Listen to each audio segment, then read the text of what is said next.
A continuación tenemos la presentación que nos va a hacer Rodrigo Gutiérrez Fernández. En primer lugar, le agradecemos mucho que haya podido dejar un hueco en su agenda, que es bastante complicada, para atendernos y sabemos que el esfuerzo es importante y tenemos que agradecérselo mucho porque yo creo que va a merecernos la pena. Él es licenciado en Medicina y Cirugía, diplomado en Sanidad y Dirección de Hospitales, es máster en Alta Dirección Pública y además tiene una diplomatura en Bioética. Es experto en evaluación de políticas y calidad de los servicios públicos, tiene un currículum muy extenso, muy variado y ha sido jefe de servicio de la Dirección General de Salud Pública de la Consejería de Sanidad en Castilla-La Mancha. Ocupó la jefatura de un servicio de recursos de atención primaria, la Dirección de Calidad Asistencial y Atención al Usuario y la Secretaría General del Servicio de Salud de Castilla-La Mancha. Y además fue director de Calidad y Humanización de la Asistencia Sanitaria del SESCAM, que es con quien, en el momento en que se inició la gestación del programa Dignifica. Además, tiene un blog que en algún momento creo que tuvo más tiempo para escribir y que ahora pues lo mantiene con dificultades, pero bueno, pues probablemente nos lo pueda contar y yo creo que seguro que tiene cosas de mucho interés. Y en este momento es director general de Ordenación Profesional del Ministerio de Sanidad y la parte que a nosotros nos interesaba, que es más relevante, es que es el presidente de la Sociedad Española de Atención al Usuario de la Sanidad. Le hemos pedido que, ya que tiene una trayectoria tan extensa, una visión tan global y tan integral de todos los sistemas sanitarios y ha trabajado mucho en centrarse en pacientes y además de una manera institucional en los servicios de atención a pacientes, pues que nos cuente qué retos, qué situaciones, qué oportunidades, qué aspectos serían los más interesantes para desarrollar en este momento en las diferentes instituciones sanitarias en relación a los servicios de atención a pacientes. Y sin más, pues Rodrigo. No sé si esto funciona, ¿se me oye? Vale, pues nada, si quieres poner el... Pues buenos días, lo primero, me voy a mover porque me gusta moverme y demás. Muchísimas gracias, lo primero, al Departamento de Salud de Navarra, a Lázaro, a Luis Gabilondo, con el que he tenido ocasión de compartir en distintas batallas, por así decirlo, en el sistema sanitario. Bueno, y bueno, la verdad es que pues agradezco mucho la invitación para participar en esta jornada y explicar un poco cuál es nuestra experiencia, cómo lo veo yo, una visión un poco prospectiva, con lo que esto conlleva y la dificultad. No es fácil, ¿no? Intentar hacer apuestas sobre el futuro, pues al final muchas veces uno se encuentra así un poco, bueno, como desconcertado, ¿no? Porque el futuro siempre, si lo pensáis, el futuro siempre ha sido, intentar adivinar el futuro ha sido una de las principales preocupaciones del ser humano. Bueno, desde que los asirios y los caldeos miraban a las estrellas, intentaban averiguar en la posición de las estrellas el futuro, hasta los griegos lo perfeccionaron porque fueron al oráculo de Delfos, nada menos, ¿no? Y después las distintas mancias, los romanos intentaban averiguar en las entrañas de las aves y de los animales, la aruspicina, que se llamaba también, pues los fastos, los días fastos y nefastos, etcétera, ¿no? Después, bueno, en la Edad Media, las distintas mancias, el tarot, las cartomancias, bueno, los distintos métodos que ha habido para adivinar el futuro y predecir y demás. Magos, echadores de cartas, lectores de la mano, tal. Lo más aproximado que tenemos actualmente en la época de eso es la planificación estratégica. Hemos llegado a la conclusión de que lo mejor para adivinar el futuro es construirlo. Y de esa manera pues nos adelantamos. Y bueno, el futuro es una dimensión, dice Daniel Innerarity, que es una dimensión que los seres humanos tenemos que manejar, pero se nos escapa irremediablemente, ¿no? Pero la anticipación del porvenir tiene un carácter siempre provisional, siempre es tentativo. Nunca vamos a tener la certeza de que las cosas van a ocurrir así, ¿no? Y dice Daniel Innerarity que tan racional es el intento de prever el futuro como la disposición a corregir esos intentos de previsiones, contrastándolo con lo que habíamos visto antes, ¿no? Las correcciones sobre la marcha. El propio Karl Popper pues, decía que sobre el futuro podemos saber muchas cosas, excepto una, ¿no? No podemos saber lo que vamos a saber en el futuro. Hay cosas que no sabemos si las sabremos, si no, ya las sabríamos ahora, ¿no? Parece un juego de palabras, pero es así, si lo pensamos. Yo suelo poner en casi todas las intervenciones que hago y ponencias esta foto, ¿no? Aparte que es una foto preciosa, a mí me llamó mucho la atención. Es la foto del volcán ese de nombre impronunciable, volcán islandés, que en el año 2010, durante toda una semana, tuvo en vilo a toda Europa porque lanzó una columna de humo y cenizas a la atmósfera que impidió la navegación aérea en Europa. Esto no había ocurrido nunca, no había pasado, era una cosa... Y a mí un día de esa semana, yendo a trabajar por la mañana, iba en el coche oyendo la radio, yo creo que oía al hermano de Luis, me parece, y entrevistaban a un señor y le preguntaban sobre el tema. Llevábamos ya 3 o 4 días. Bueno, ¿qué pasa sobre esto? ¿Qué va a ocurrir? ¿Qué va a pasar? No sé qué. Y el señor dijo, el entrevistado, dijo esto: el que más sabe de esto no lo tiene claro. Bueno, me pareció fantástico, ¿no? Porque es que este hombre era un catedrático de navegación aérea, ¿eh? Un catedrático de navegación aérea de una escuela de ingeniería aeronáutica, ¿no? Y entonces, pues a propósito de esa nube de polvo del volcán Eyjafjallajökull, ese es el nombre impronunciable islandés, bueno, pues así, en abril del 2010, hace 9 años ya. Claro, me pareció el mejor símbolo de nuestra época. Es decir, es la incertidumbre total, no saber nada de la sociedad del riesgo, de esta sociedad líquida que se nos escapa, que no sabemos cómo manejar y demás, ¿no? Y decir, bueno, los expertos, pues ya no es aquello de los autores se dividen al respecto, ¿no? Cuando decíamos eso, no. Aquí es que no sabían a qué atenerse, ¿no? Y bueno, no sé si conocen este libro, que también hace unos años, unos 10 años, en el 2008 o por ahí, tuvo un éxito considerable. Este señor, Nassim Nicholas Taleb, es un matemático dedicado a temas de probabilidad. Se ha hecho rico haciendo apuestas y comprando acciones y tal, este tipo de cosas. Pero publicó este libro acerca de la incertidumbre y de la influencia de lo que él llama cisnes negros, o fenómenos impredecibles y fortuitos, raros, que aparecen y que cambian radicalmente nuestra forma de entender el mundo y que tienen consecuencias y repercusiones de toda índole, sociales, políticas, económicas, etc.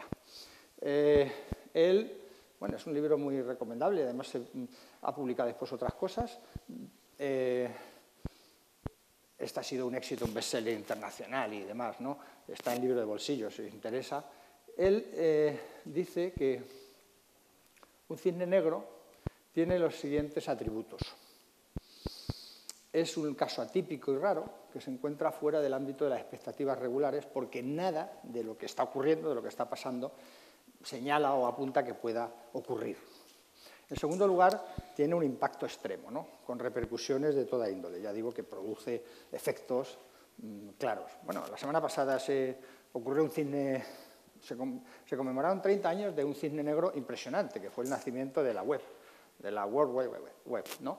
Por Tim Berners-Lee, ¿no? El nacimiento de Internet fue una cosa, nadie predecía que eso iba a ocurrir, a pesar de que había algunos intentos de comunicación, lo de ARPANET, del ejército norteamericano, etcétera. Pero bueno, en el CERN, cuando ocurre esto y se pone en marcha, lo que ha sucedido después con Internet y el desarrollo es un cisne negro, ¿no? Era una cosa rara, nadie esperaba, pero después el impacto que ha tenido es tremendo. Y en tercer lugar, la característica más sobresaliente y más curiosa es esta.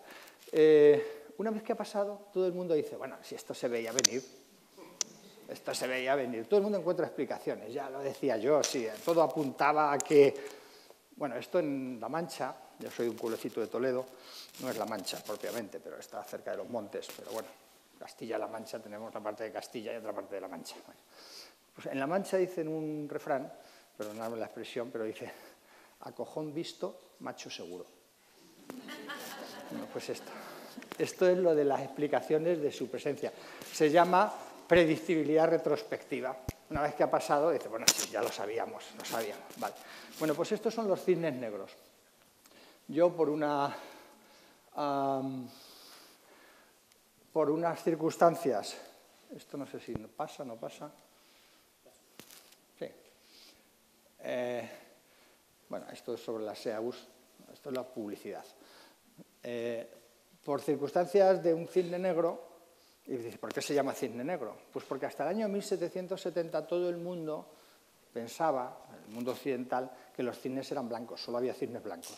En 1770 se descubre Australia, y se ve que en Australia, en Nueva Zelanda, en el hemisferio sur, y tal, pues hay cisnes negros, igualitos, nada más que con un plumaje negro, igualitos que los que había en los parques y en los jardines de las Tullerías y en Francia y por ahí. Bueno, pues entonces ocurre, una vez que ha pasado, pues es como lo de la falsabilidad de Popper, ¿no?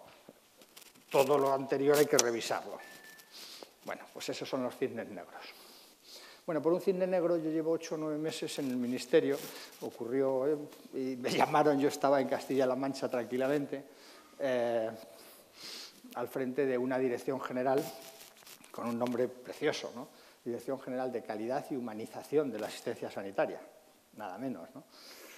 Éramos, junto con Madrid, las dos únicas comunidades donde teníamos al menos un departamento con el nombre, ¿no?, de administrativo, de un órgano directivo de humanización de la asistencia sanitaria.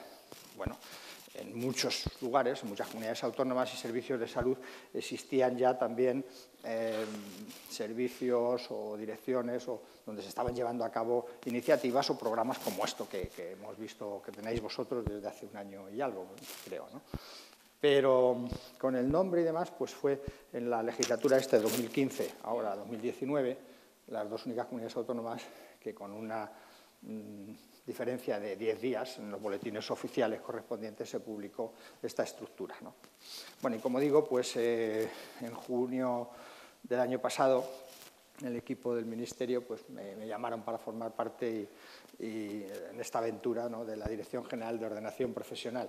No os voy a explicar lo que consiste porque es una cosa muy compleja y transversal y demás, pero es toda una aventura. Yo siempre digo que el mejor incentivo y la mejor motivación que puede tener uno para trabajar es estar aprendiendo siempre cosas. Y yo estoy aprendiendo todos los días algo, ¿no? Y además, lo digo sin ninguna frivolidad, entiéndaseme bien, me divierto con lo que hago. Yo creo que si uno se divierte en el trabajo y aprende cosas y demás, pues es el mejor estímulo, el mejor incentivo que tiene para trabajar. Desde hace 8 años, desde 2011, como me he dedicado a esto de la calidad percibida, de los estudios de satisfacción, de las encuestas de opinión,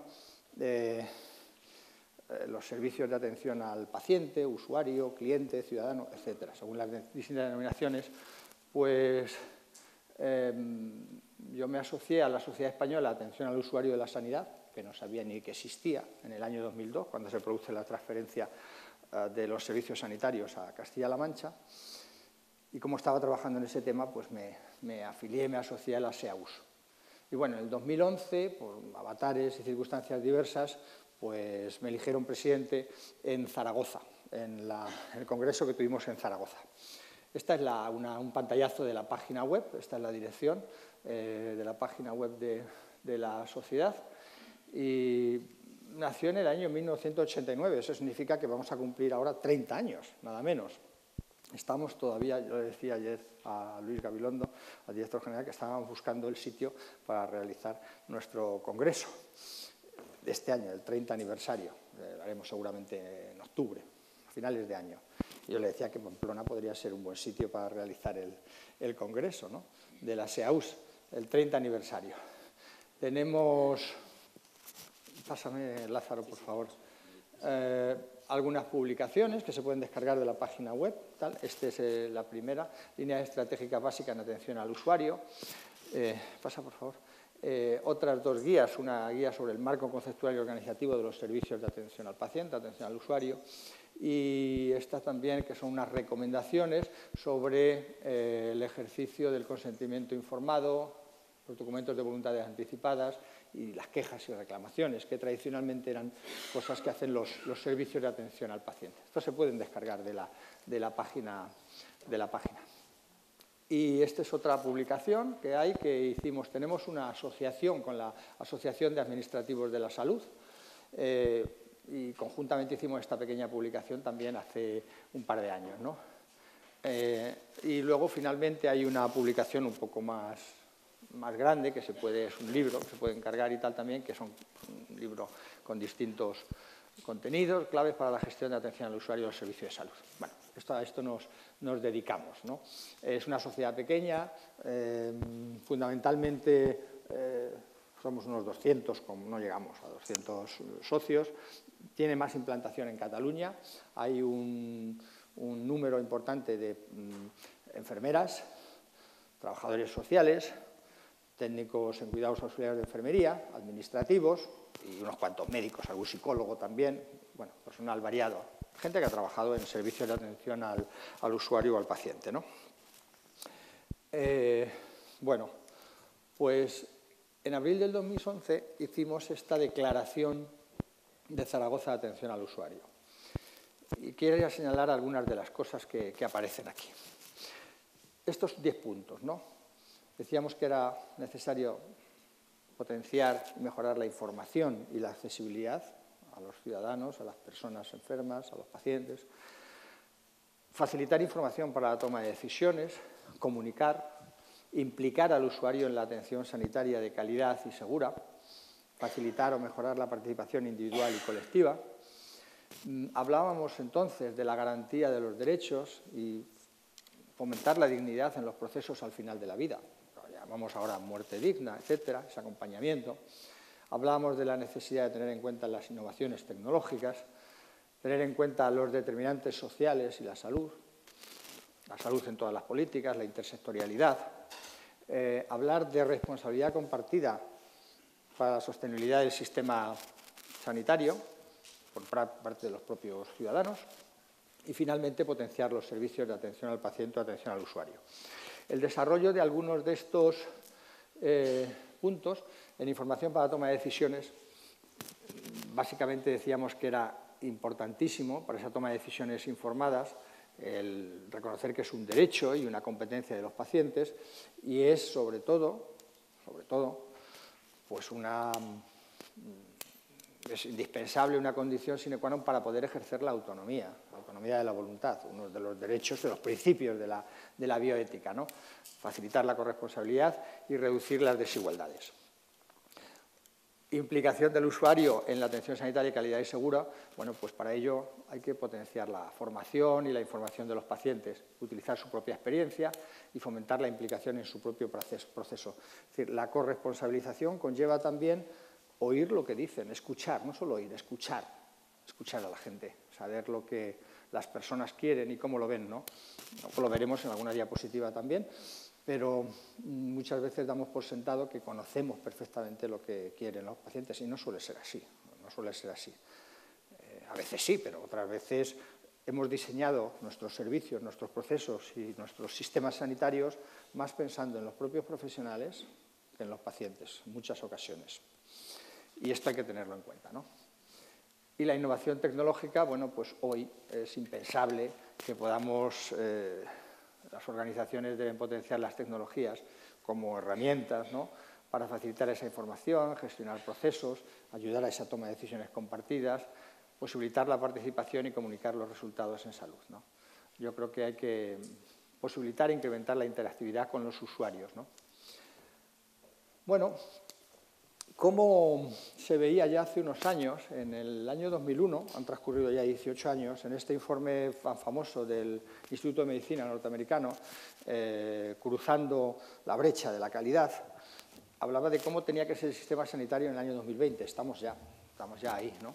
Y decían una serie de, teniendo en cuenta que hablaba de un sistema sanitario, ojo, desde Estados Unidos, ¿no?, un sistema privatizado, clientelar, etcétera, ¿no? Bueno, pero decía que de estar centrado en los profesionales hay que pasar a un sistema que esté centrado en los pacientes, ¿no? De la efectividad y la eficiencia, no solo hablar de eso, sino hablar de los valores, ¿no? De los valores, de las preferencias de las personas a las que atendemos, de las expectativas, de sus propios conocimientos y principios, de estar basado en las opiniones a que esté basado en la evidencia científica, de pasar de episodios a trayectoria, no de episodios puntuales y atención única. La organización tiene que ser no una organización aislada, sino trabajando en red con otras organizaciones, ¿no? Pasar de estructura a sistema, de una práctica clínica que sea periférica a que sea central. El dinero, insisto, de Estados Unidos, de tener el dinero como estímulo para la práctica y para los trabajadores y los profesionales, a que sean el conocimiento lo que incentive y lo que estimule, ¿no? Su trabajo. Y de hallazgos aislados o en la investigación ir a las revisiones sistemáticas. Bueno, este es el sistema sanitario en el que tenemos que pensar, en el que ya estamos, ¿no? Y de algún modo tenemos que repasar si efectivamente estamos facilitando y posibilitando esto, ¿no? Siempre hay que pensar esto, ¿no? Cuando hablemos del sistema sanitario, tener en cuenta la cantidad de agentes o actores que intervienen en el mismo. Y faltan algunos. En el sistema sanitario podemos encontrar desde las propias administraciones públicas, los centros de investigación, la academia, las universidades, las sociedades científicas, hospitales, los propios profesionales, sus representaciones, los sindicatos, si se quiere, aseguradoras sanitarias privadas, empresas de tecnología sanitaria, representantes de colectivos de pacientes, asociaciones de pacientes cada vez más importantes también, la industria farmacéutica, la prensa, los medios de comunicación, las redes sociales ahora, en fin, una cantidad de agentes que condicionan e influyen muchísimo a la hora de que este sistema, estos engranajes realmente funcionen como tales. Es un mecanismo complejo y conseguir a veces articular o poner en marcha cualquier iniciativa pues no es sencilla, por la cantidad de actores que intervienen y que están implicados en ello.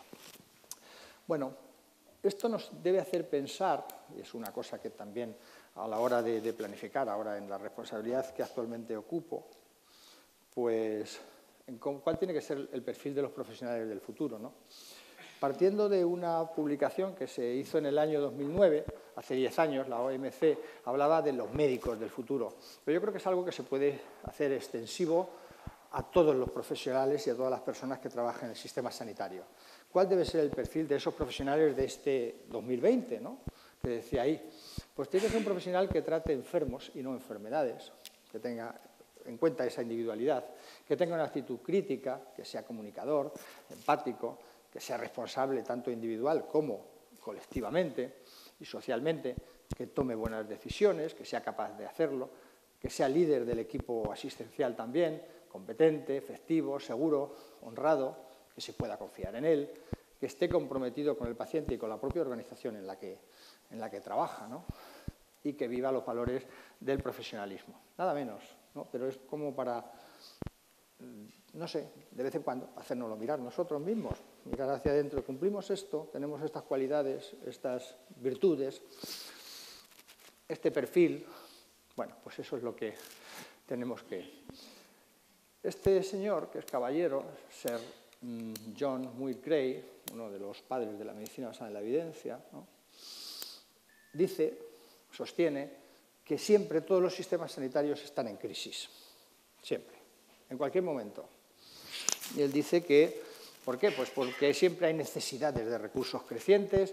Ahora, pues por el aumento de las enfermedades crónicas, por el envejecimiento de la población, por la aparición de innovaciones, de nuevos desarrollos tecnológicos, de nuevos medios terapéuticos, etcétera. También por las mayores demandas de los pacientes, de los usuarios, de la ciudadanía, que es más consciente también de sus derechos, por tanto más exigente, como un personal más informado.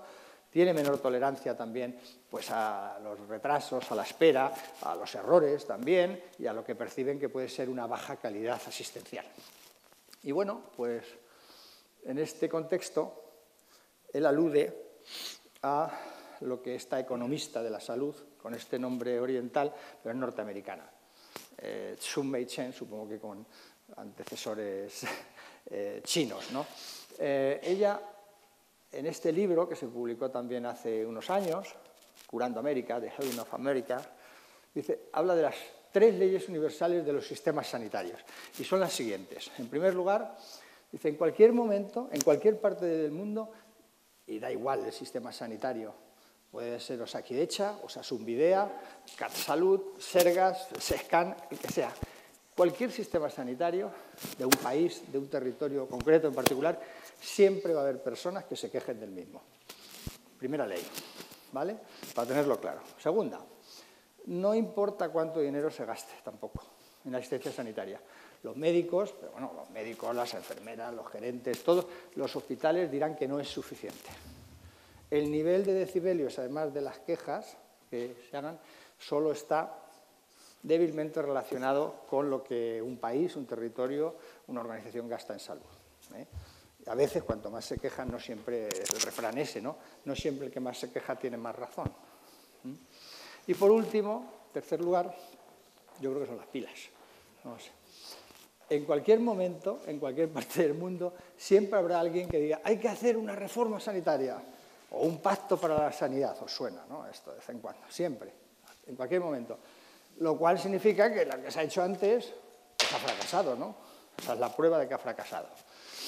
Y bueno, dice una adenda a estas 3 leyes universales que dice los ministros de salud o los consejeros de cualquier parte del mundo deben haber hecho algo muy malo en una vida anterior, si no, no estarían condenados a ser ministros de salud en esta, ¿no? Bueno, tenemos muchos... sí, vale, puedes enlazar. Bueno, como tenemos sucesivas reencarnaciones, yo siempre digo, la reencarnación anterior fue esta en Castilla-La Mancha que tuve, ¿no? A ver si ahora... Sí, me parece que va. Gracias. Pero he sido hasta alcalde de mi pueblo. Que eso ya tiene mucho mérito. 10 años, 10 años, 2 legislaturas y media. Bueno, sucesivas reencarnaciones le llevan a uno...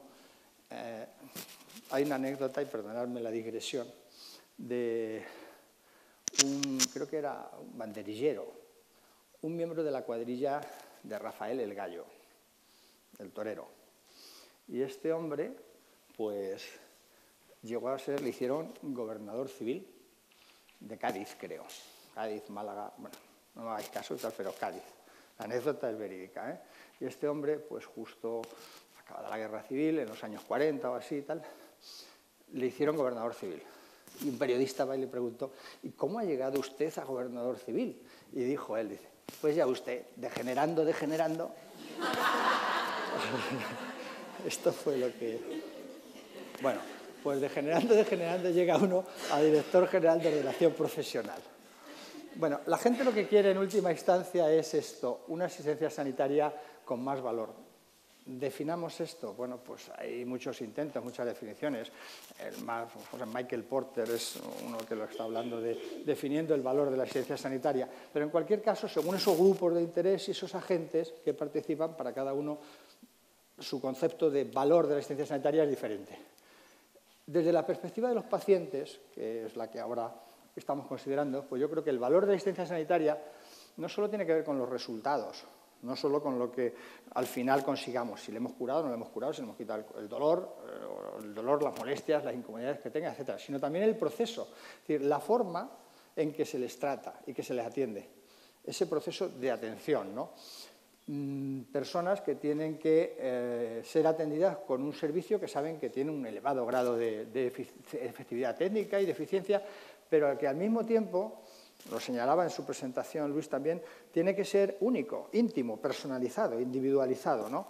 Para la persona destinataria del mismo.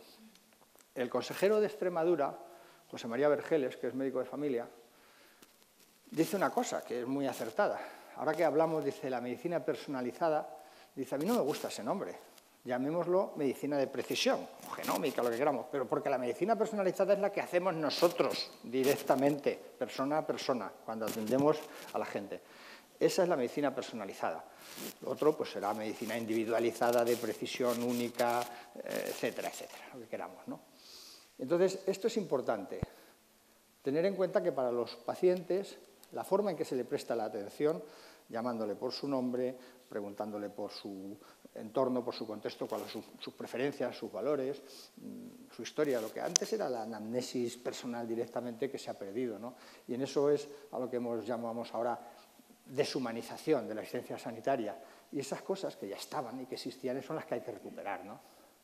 Bueno, hay que tener en cuenta que muchas veces en esto lo que hay que hacer es comunicar, no solo informar. Informar no es comunicar. Esta viñeta es muy gráfica y muy representativa de ello, ¿no? Imaginaos, y aquí hay información. Pues mire, como ya sabes, su linfoma folicular de manto lo vamos a tratar con quimioterapia y un anticuerpo monoclonal. Después le haremos una tomografía por emisión de positrones para evaluar el resultado. Pero antes le vamos a colocar, por supuesto, en quirófano, un catéter Quinton en la subclavia para hacer una aféresis de células progenitoras de sangre periférica, solo por si fuese necesario. ¿Alguna pregunta? No. La cara del señor, del paciente, de esta persona, es una cosa, vamos, que lo dice todo claro. Hay mucha información, pero ninguna comunicación. Ninguna comunicación. Entonces, la relación profesional-paciente, pues, no es solo información.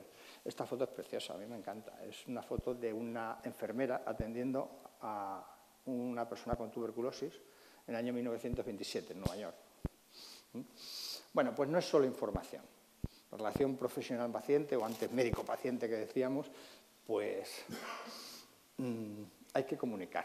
Y comunicar no es solo informar.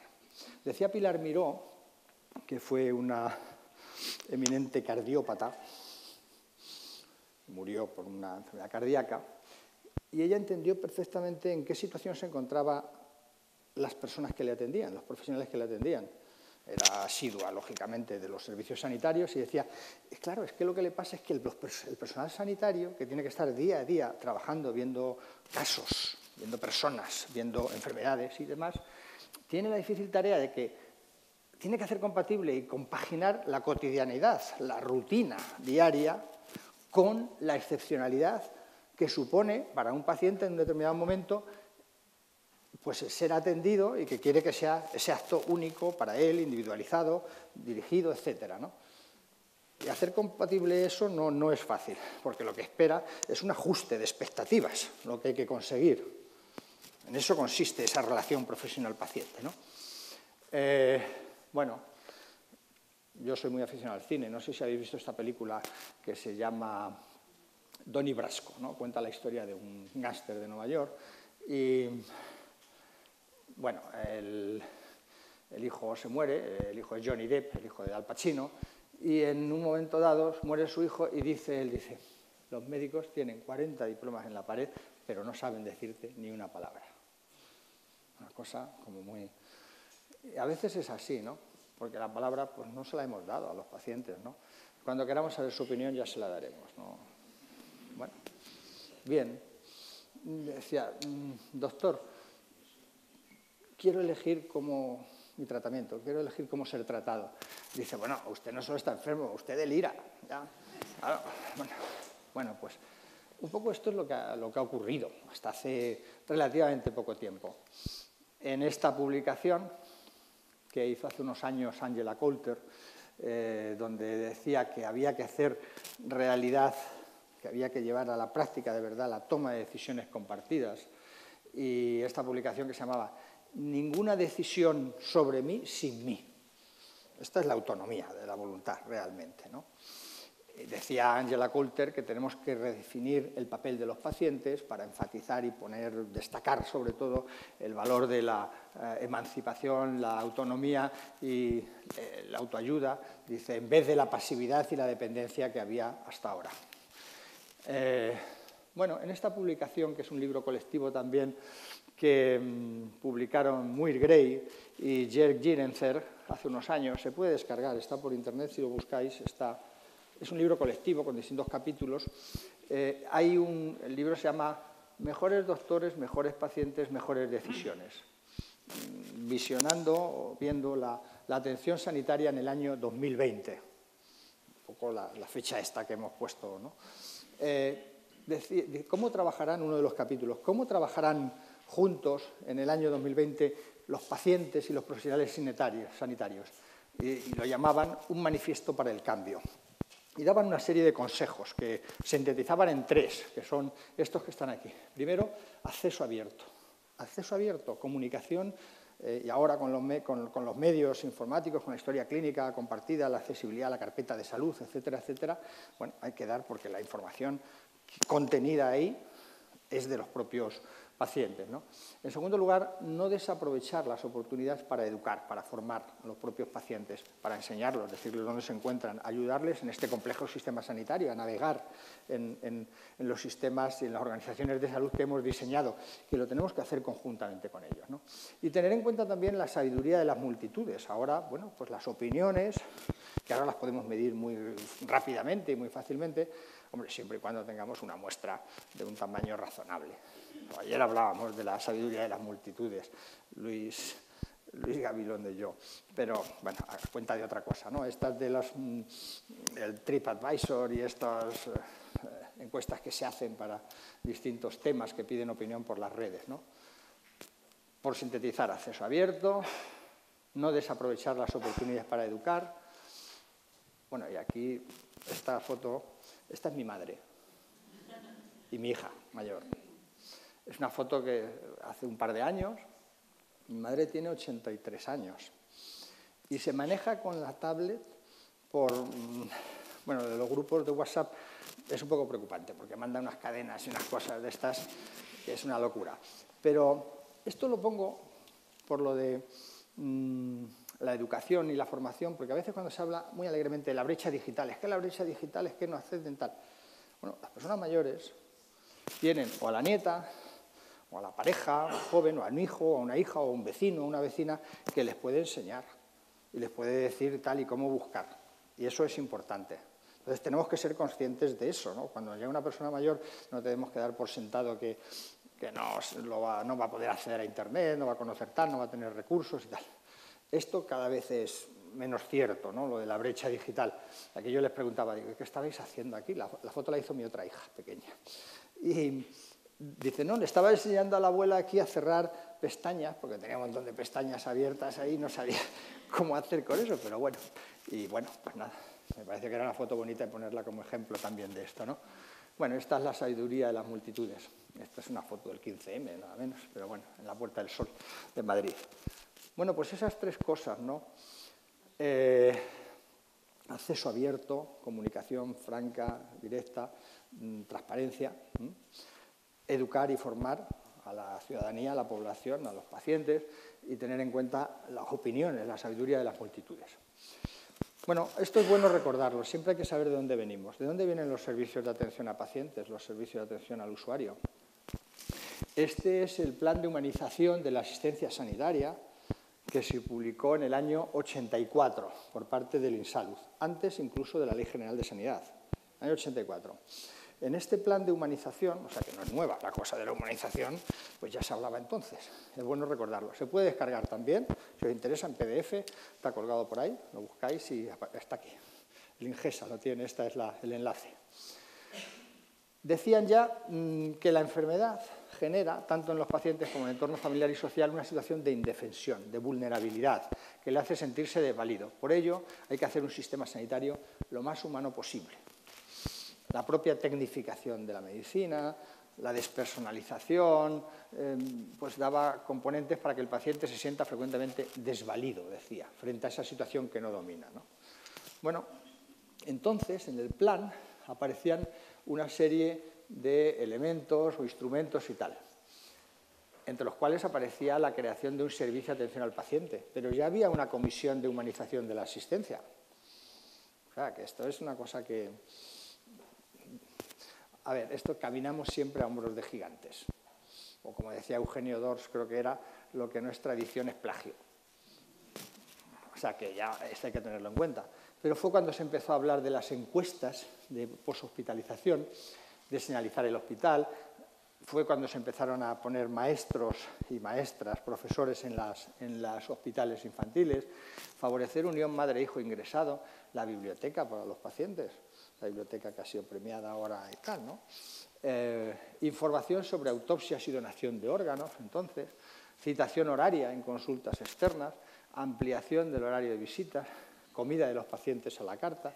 Es decir, Está todo inventado. Está todo inventado. De vez en cuando hay que mirar para eso, para saber de dónde venimos, ¿no?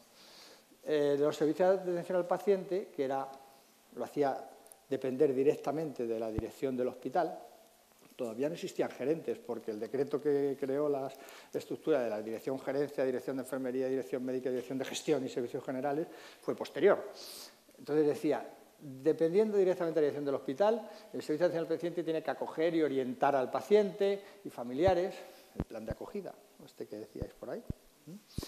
Recogerá las propuestas, sugerencias, quejas y reclamaciones para mejorar la atención que reciben. Velará por el cumplimiento de las normas dictadas por la dirección respecto a pacientes y familiares, analizando datos, información, etcétera, etcétera. Objetivos: acoger y orientar al paciente y a los familiares, mantener el contacto directo, conocer propuestas y sugerencias que puedan hacer los familiares para mejorar esa atención y atender y canalizar esas reclamaciones, ¿no? Decía más cosas también. Velar por el cumplimiento de las normas dictadas por la dirección respecto a los pacientes, comunicar por el servicio la reclamación a la dirección, las quejas y tal, que debían ser contestadas una a una por el director del centro, etcétera, etcétera, ¿no?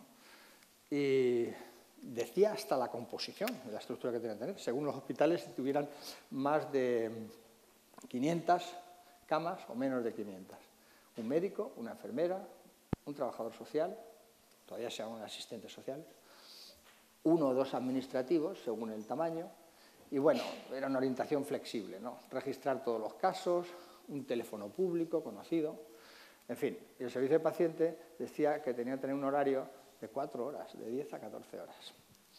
Es muy curioso, ¿no?, esto. Bueno, pues este es el origen de dónde venimos, de dónde vienen los servicios de atención a pacientes, ¿no?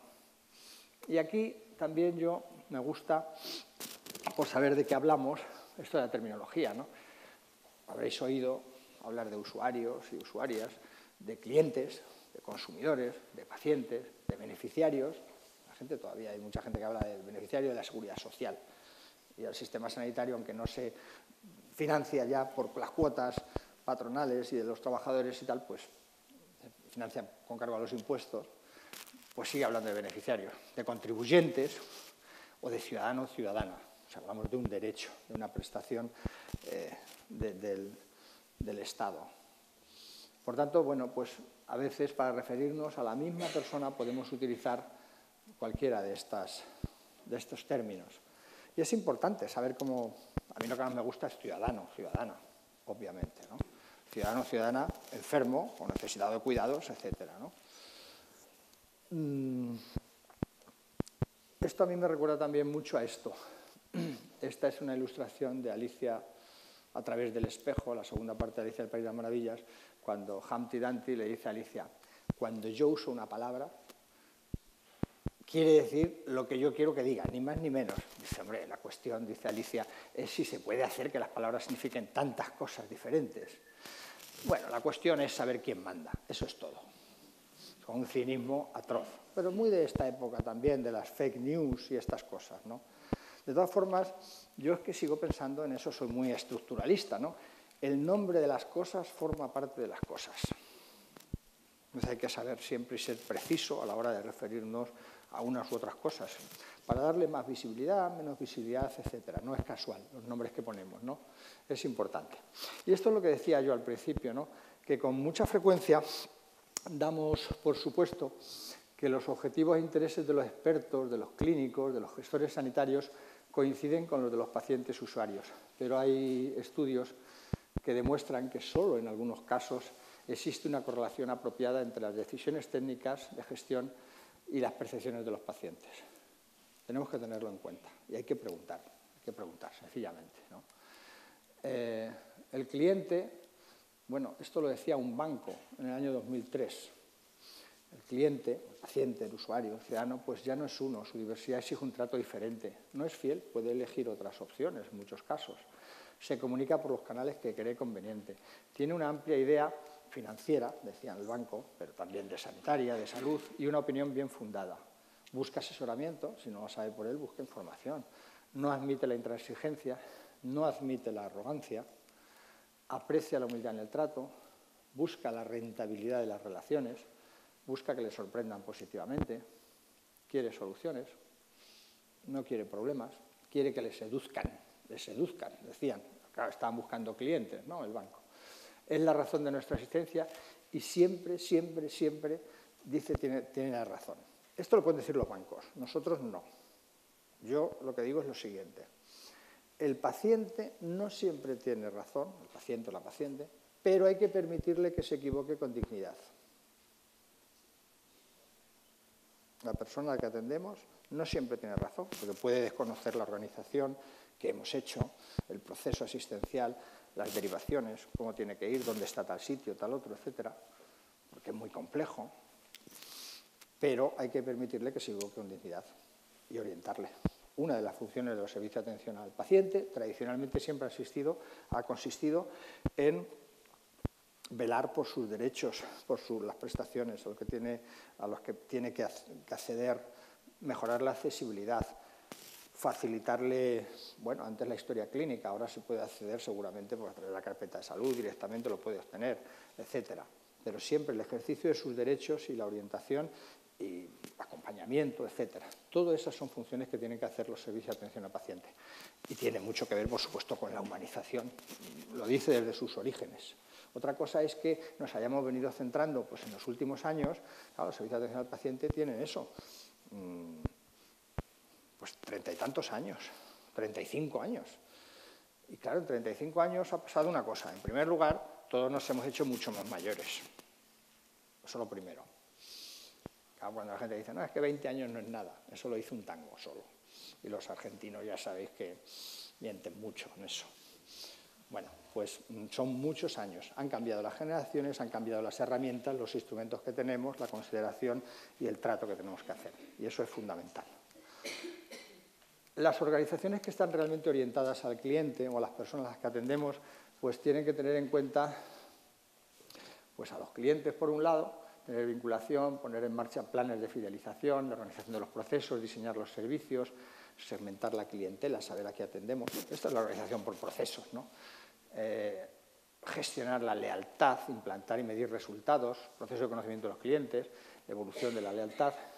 Y con respecto a los empleados, a las personas que trabajan en la organización, pues empleados capacitados, motivados, formados, que estén preocupados por las personas a las que atendemos, comprender sus necesidades y tener un conocimiento de los proveedores, de las mejores prácticas, del cliente externo. Todo eso hará que tengamos bueno, al final no deja de ser un ciclo, teniendo en cuenta el prestigio y los resultados de la organización que queramos conseguir, ¿no? Esto siempre es un esquema que puede ayudar para orientarnos, ¿no? 10 mandamientos posibles. La presentación os la voy a dejar, lo digo por si que estáis haciendo fotos, se pueden quedar aquí, yo creo que Lázaro os la puede hacer llegar sin ningún problema, ¿vale? El usuario por encima de todo. No hay nada imposible cuando se quiere. Cumpla todo lo que prometa. Solo hay una forma de satisfacer al usuario, darle más de lo que espera, superar sus expectativas. Por supuesto, nos pasa a nosotros. En un libro que a lo mejor conocéis, se llama No hacer daño, de un neurocirujano, Henry Marsh, británico, jubilado hace unos años, ha sacado ahora otro, que habla también de sus anécdotas y demás. Él dice que todos tenemos que pensar que a la persona a la que atendemos podemos ser nosotros, puede ser nuestra pareja, nuestro hijo, nuestra hija, nuestro padre, nuestra madre, y eso cambiaría mucho la forma en la que atendemos, ¿no? Ponerse en el lugar del otro, la empatía y estas cosas, ¿no? Para el usuario, usted marca la diferencia. Esa es la individualización, porque es la referencia. Somos la cara del sistema sanitario en cada momento. Es decir, no pensamos en el letrero de la puerta Osasunbidea, hospital, no, pensamos en el médico, en la enfermera, en el trabajador social, en el auxiliar administrativo, la puerta de entrada, etcétera. Eso somos nosotros. Fallar en un punto significa fallar en todo. Esto, lo de cuidar al cuidador. Un empleado insatisfecho genera usuarios insatisfechos. El juicio sobre la calidad del servicio lo hace el usuario, es el juez. Por muy bueno que sea un servicio, siempre se puede mejorar. La mejora continua tiene que ser siempre un horizonte. los servicios de calidad y demás. Cuando se trata de satisfacer a un usuario, todos somos un equipo. Hay que trabajar en equipo y todos tenemos... Esto no es mío, esto tal. No, hay que verlo conjuntamente.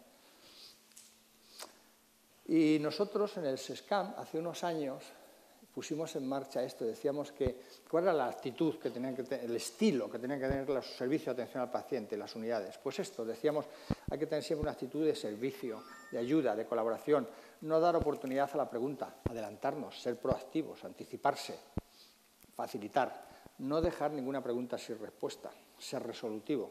O sea, el yo me hago cargo, ¿no?, que decíamos ayer. Yo me hago cargo, no se preocupe. Agilidad y rapidez en la respuesta, trato amable, cordial, personalizado, llamar a la gente por su nombre, que lo podemos saber, ¿no?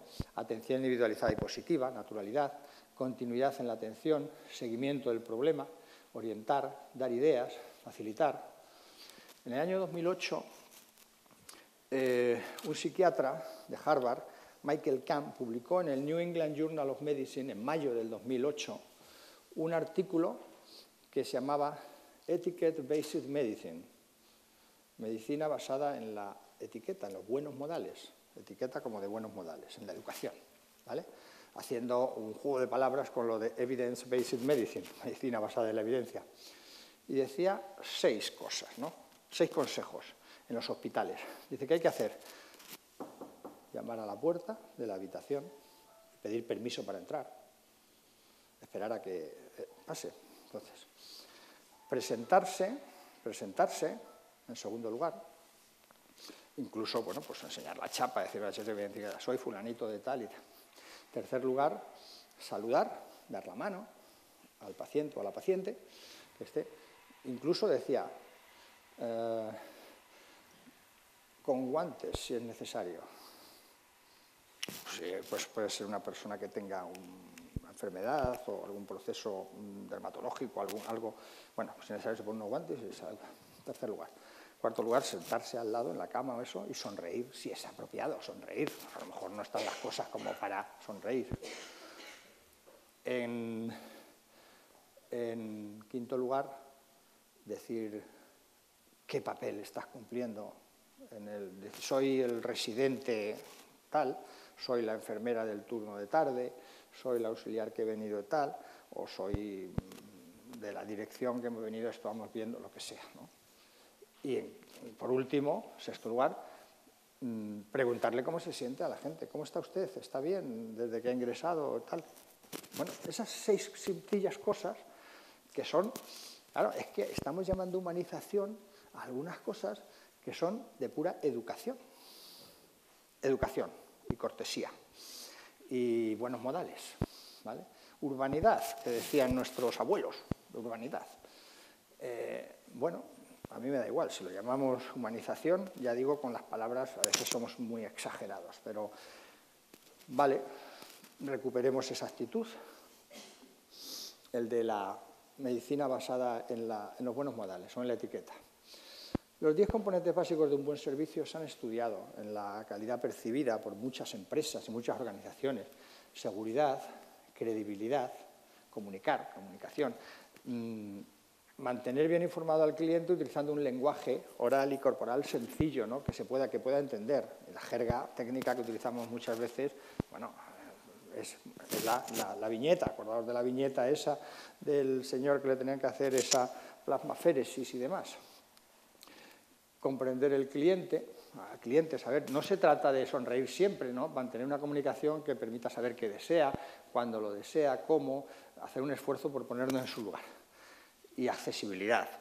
Esto lo escribí ya hace unos años también, pero bueno, hablábamos de líneas web y tal, pero de líneas 902, pero bueno, la internet y demás, el correo electrónico, incluso las redes. Algunos profesionales sanitarios en primaria les dan su perfil de Twitter y estas cosas, algunos. Esto ya también hay que dejar un margen a la discrecionalidad que pueda tener uno eso, ¿no? Pero bueno, acciones reales que permitan sacar provecho a los fallos que también hayan detectado los pacientes, ¿no? Cortesía, otro componente del buen servicio. Competencia en el sentido de ser competentes en lo que hacemos, ser profesionales, ¿no? Tener las destrezas, habilidades necesarias y para poder adelantarnos y contestarles, ¿no? Capacidad de respuesta, facilitarle un servicio rápido y oportuno, fiabilidad, ser fiables sin contratiempos ni problemas, ser predecibles de algún modo. Los servicios sanitarios públicos tienen que ser predecibles, saber lo que se puede esperar. No crear falsas expectativas, pero saber lo que pueden esperar y ser razonables, ¿no? Pues estamos en un ámbito pues muy... Y finalmente, elementos tangibles también. Mantener en buenas condiciones el entorno, las instalaciones físicas, los equipos, contar con personal adecuado, etcétera, etcétera, ¿no? Bueno, esto está muy estudiado, ¿eh? Las dimensiones de la atención sanitaria importantes para los pacientes, sobre todo, pues, en todos los estudios de opinión, encuestas, etcétera, estos son del National Health Service, ¿no? A partir de estudios y los barómetros sanitarios que hacemos, ¿no?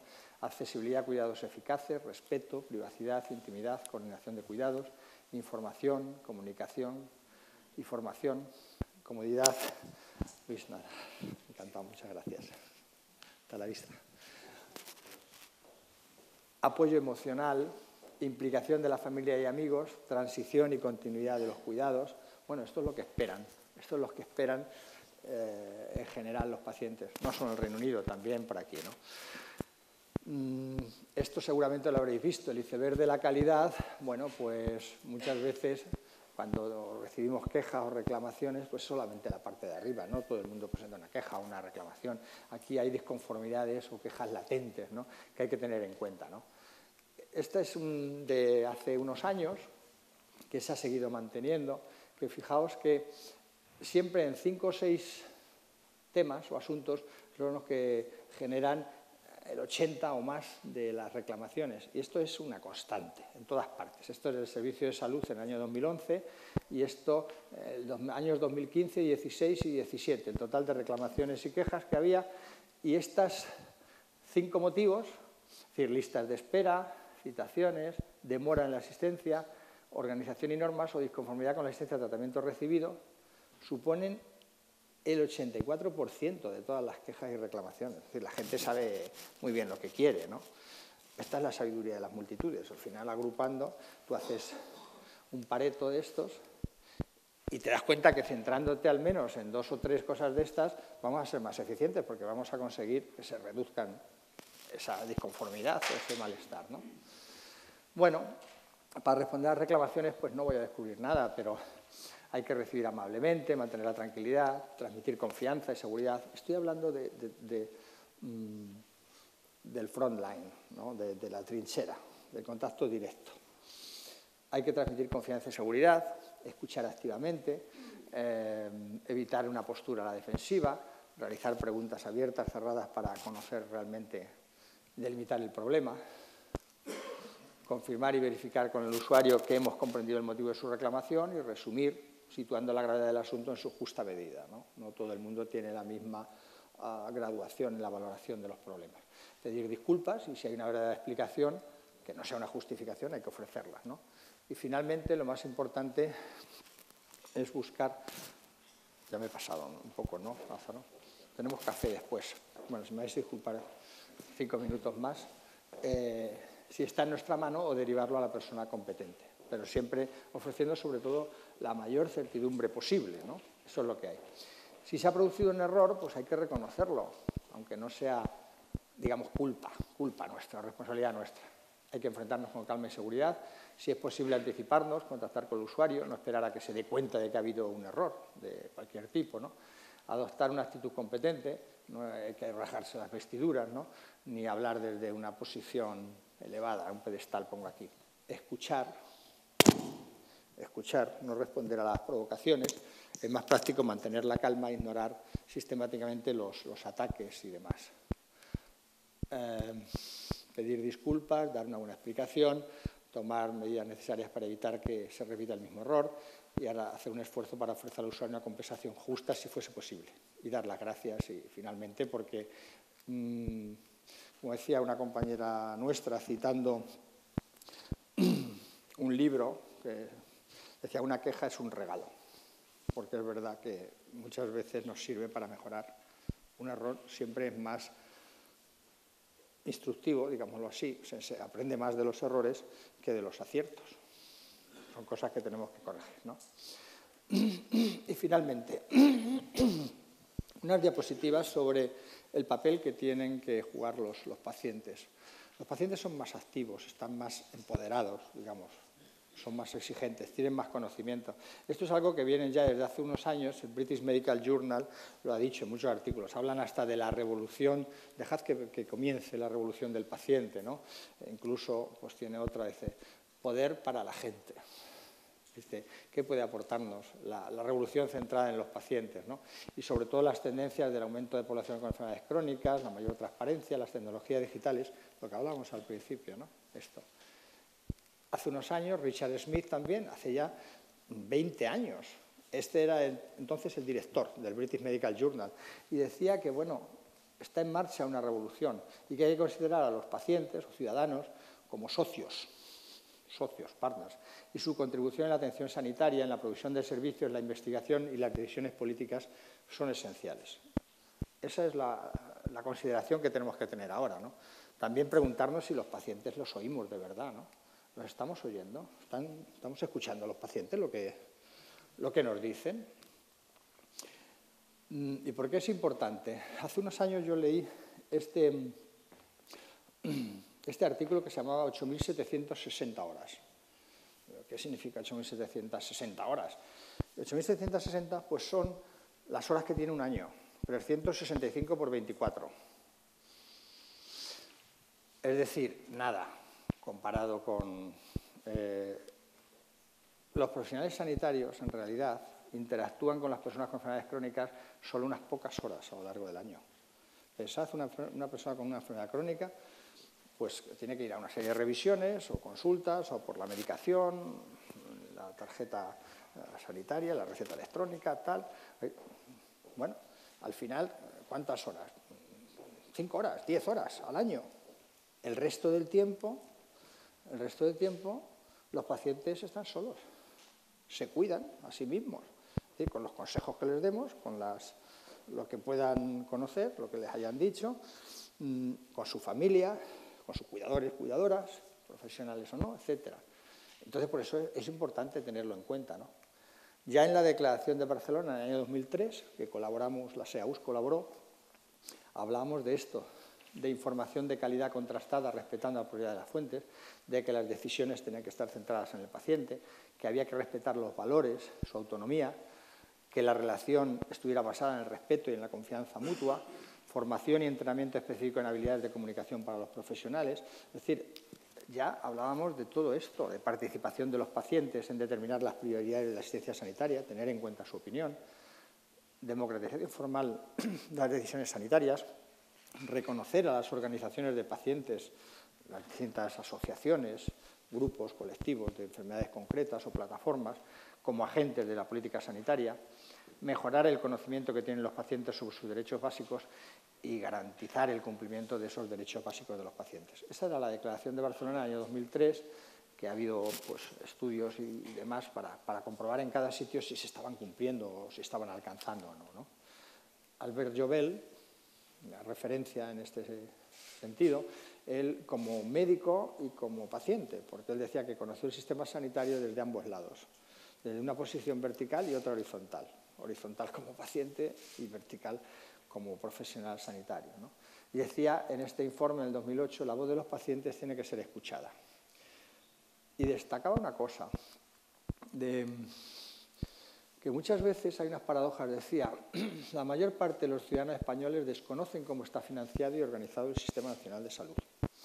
Los ciudadanos prevén un escenario de racionamiento y dificultades, aunque tienen depositadas grandes expectativas en torno a la efectividad de la atención sanitaria pública que reciben. A pesar del gran número de leyes de protección de los derechos de los pacientes, se desconoce su existencia. Esto es de hace 11 años, del 2008. Los ciudadanos identifican, es decir, antes de los recortes, del decreto 16/2012 y demás, ¿no?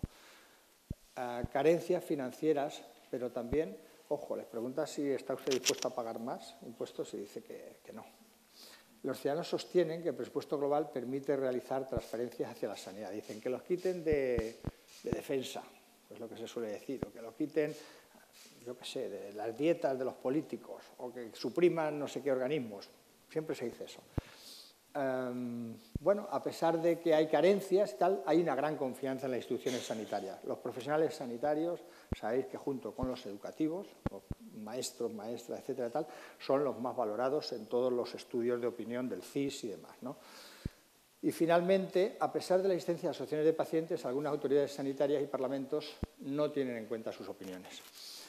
Tocan la flechita para saltar la flecha. Eso es. Bueno, estamos en un escenario de que hay nuevos usuarios. Los nuevos usuarios, entre comillas, dicho así, están más informados. Quieren saber más sobre su diagnóstico y el pronóstico de la enfermedad, sobre alternativas terapéuticas, sus indicaciones y contraindicaciones. El ciudadano es consciente de ese papel como cliente, ¿no?, que paga unos servicios a través de esos impuestos y, por tanto, tiene derecho a exigir determinados estándares. Esto hay que considerarlo y desde nuestro trabajo, cada uno, en nuestro ámbito de actuación, tenemos que tener en cuenta.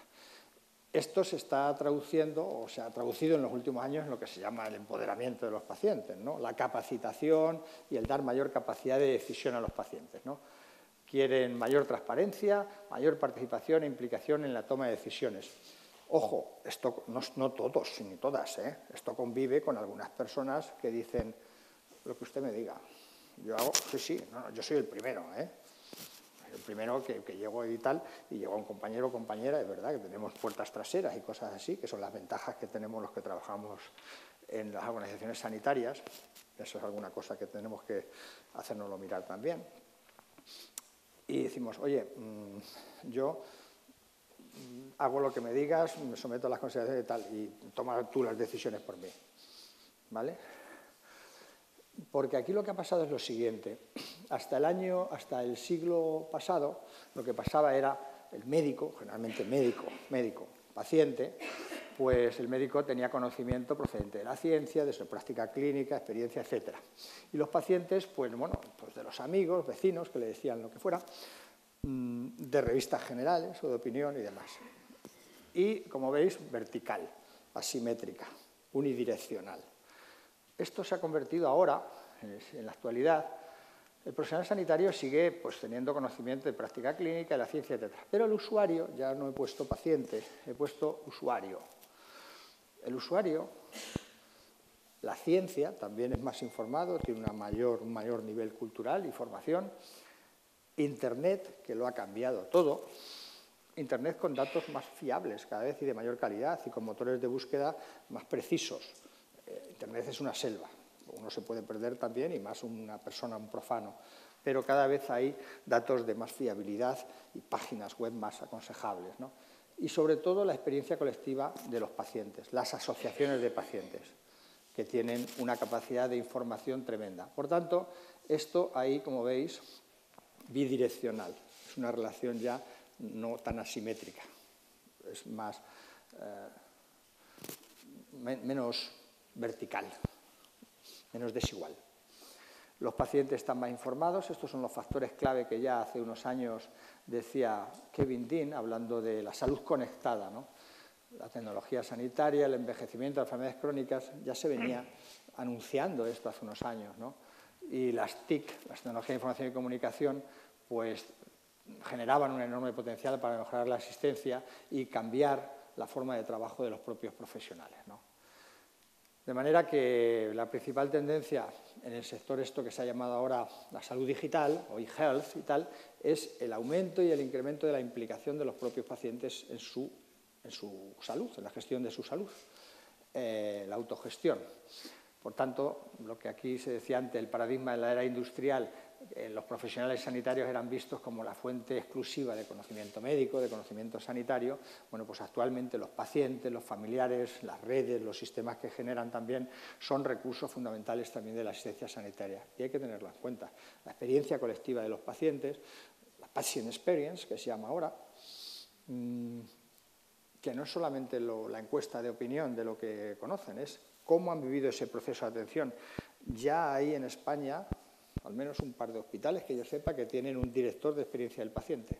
El Sant Joan de Déu fue el primero, Patient Experience, y valoran su conocimiento. En las urgencias pues hacen un grupo focal con gente que ha sido tratada en urgencias o en los servicios de pediatría, tal, y les preguntan ¿qué cambiaría usted? ¿Cómo ha sido su experiencia? ¿Qué modificaría? ¿Qué ha ido bien? ¿Qué ha ido mal? Etcétera, etcétera, ¿no? Bueno, esto, imaginaos, ¿no? Lo siento, doctor, pero una vez más estoy en desacuerdo con usted, ¿no? La señora aquí con sus descargas de Internet y tal que tenía.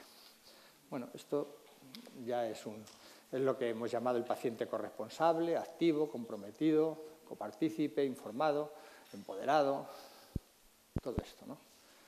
Sin llegar a esto, ¿no? Pero bueno, este es del British Medical Journal, ¿eh? Pero, aunque no sea así, es esto.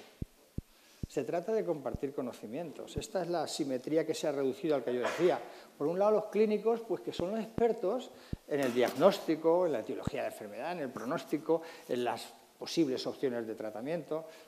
Puede usted tomar esto o tal cosa, o hacer esta intervención quirúrgica, o podemos dejarlo estar durante un tiempo en observación y tal, o las posibilidades de resultados. Pero los pacientes, en su autonomía, pues son los expertos en su enfermedad, en las circunstancias concretas de su vida diaria, sociales, las actitudes frente al riesgo, sus valores, sus preferencias, y por tanto eso hay que ponerlo en común. En eso consiste la humanización real, ¿no? Y por tanto, bueno, pues también es importante aquí generar confianza. La confianza, como se dice aquí, es el capital ético de cualquier organización. Tenemos que ser predecibles y generar confianza. Y en esto, todos nosotros, todas nosotras, el principal activo y el corazón del sistema sanitario son los profesionales y las personas que trabajan en él. Esto es clave. Y no tiene que ser solamente retórica, pura retórica. Esto hay que creérselo de verdad. Este empresario de éxito, Richard Branson, fundador de Virgin, que empezó siendo una casa de discos, y ahora tiene líneas aéreas, todas esas cosas, pues él decía una cosa, y es verdad, los clientes no son lo primero, ojo, lo primero son los empleados. Si cuidas de tus empleados, ellos ya cuidarán de tus clientes. Por tanto, lo de cuidar al cuidador, al menos los responsables sanitarios y los directivos de las organizaciones, tenemos que ser conscientes de ello y en la medida en que podamos hacerlo, ¿no? Bueno, 3 cosas nada más. Y Victoria Camps, a mí me gusta recordar esto, todas las profesiones sanitarias en general hemos predicado a lo largo de la historia esto de nosotros mismos. Bueno, pues estas virtudes o características: benevolencia, respeto, cuidado, sinceridad, amabilidad, justicia, compasión, integridad, olvido de uno mismo y prudencia, finalmente, ¿no? Bueno, repasémoslo, si realmente hacemos ejercicio o contamos con estas virtudes de las profesionales sanitarias, que a lo largo de la historia ya hacía Victoria Camps. Sabéis que ahora es miembro del Consejo de Estado, fue la primera presidenta del Consejo de Bioética de España, ¿vale? Y sabía muy bien de lo que hablaba, ¿no? Y finalmente, bueno, pues en mi anterior reencarnación solía utilizar estas diapositivas, ¿no? 3 o 4 diapositivas para hablar de las gafas de la humanización. Un poco el símil ese como de las gafas moradas del feminismo, ¿no? Pues las gafas de la humanización también, teniendo en cuenta esto, que muchas veces, este es un clínico de principios del siglo XX, el año 1900, Ernest von Leyden decía que el primer acto del tratamiento es el acto de dar la mano al paciente. Ya se adelantaba a lo de la medicina basada en la etiqueta, Bueno, pues eso, cambiar de actitud y ver, no solo mirar, ver. Muchas veces miramos sin ver. Escuchar, no solo oír, escuchar. Y este artículo, por si os interesa, es un artículo que se escribió en el año 1927, un clínico norteamericano, Francis Peabody, y pasa por ser el artículo más descargado de la literatura científica médica.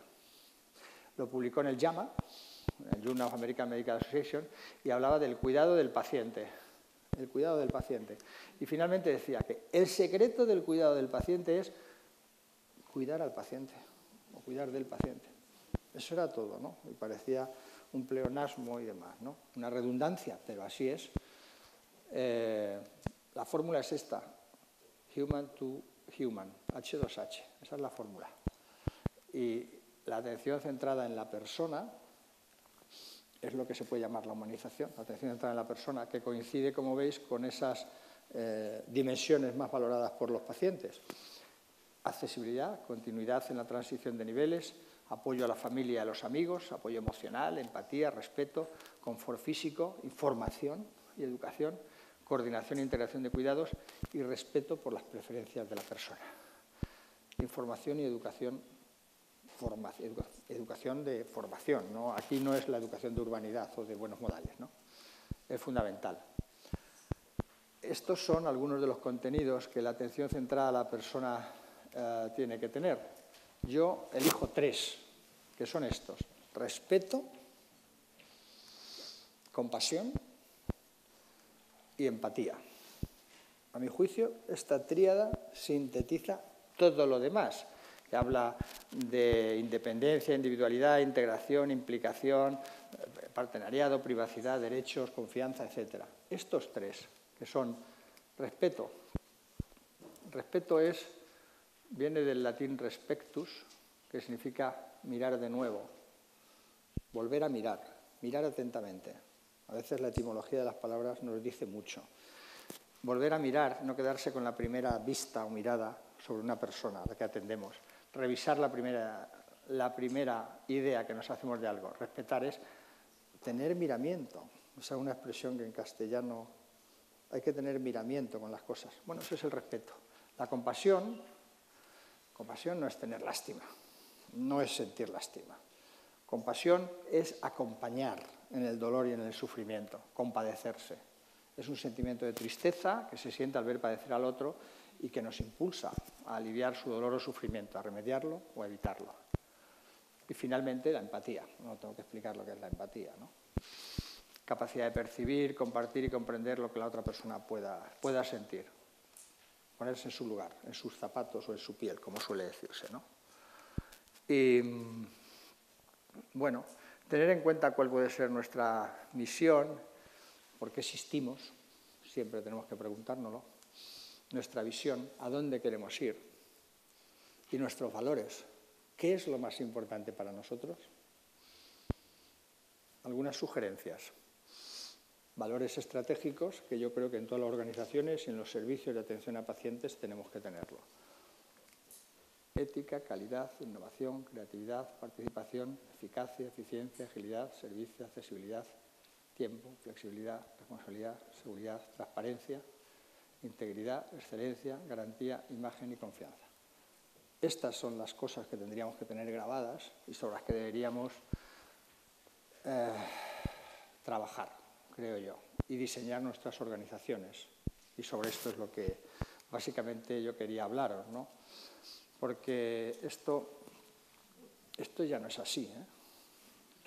No es así. Tampoco van a ocurrir milagros, ni van a venir aquí cuando está explicando. Dice, creo que debería ser usted un poco más explícito aquí, en el paso número 2, ¿no? Aquí donde le dice, entonces ocurre un milagro para resolver el tema. No, no hay milagros. Y luego preguntarse siempre, esto es lo de ver y lo de mirar. ¿Dónde están los dromedarios? Los dromedarios no son estos negros que están aquí. Esto es la sombra de los dromedarios. Los dromedarios son estas cosas blanquitas que están aquí. ¿Vale? Pues una foto que está tomada con la luz cenital desde arriba directamente y entonces pues la sombra que proyecta el sol, perdón, la foto es cenital, el sol cayendo ya y esa sombra alargada. Bueno, pues tenemos que buscar lecciones aprendidas. Bueno, hay que trabajar mejor, de forma más inteligente, no de forma más pesada, ¿no? Más fuerte. El cambio no siempre es agradable. Hay que medir lo que hacemos y saber lo que hacemos. Hay que adaptar, innovar y adaptar o individualizar a cada uno lo que quiere, ser tenaz en nuestros objetivos que perseguimos e implicar a todos los actores y a todas las agentes del equipo, del grupo, etc., ¿no? Muchas veces yo soy, como habéis visto, un hombre muy de frases y cosas, pero que a veces son como fogonazos que iluminan bastante, ¿no? Schopenhauer, que pasa por ser un filósofo muy pesimista y muy triste y muy gris, pero esta frase a mí me encandiló, me pareció muy buena. Dice, la cuestión muchas veces no es tanto ver lo que nadie ha visto para descubrir cosas y tal, como pensar lo que nadie ha pensado sobre lo que todo el mundo ve. Este es el espíritu de la innovación, el espíritu de la innovación, y debiera ser el de la mejora continua, el de la calidad, ¿vale?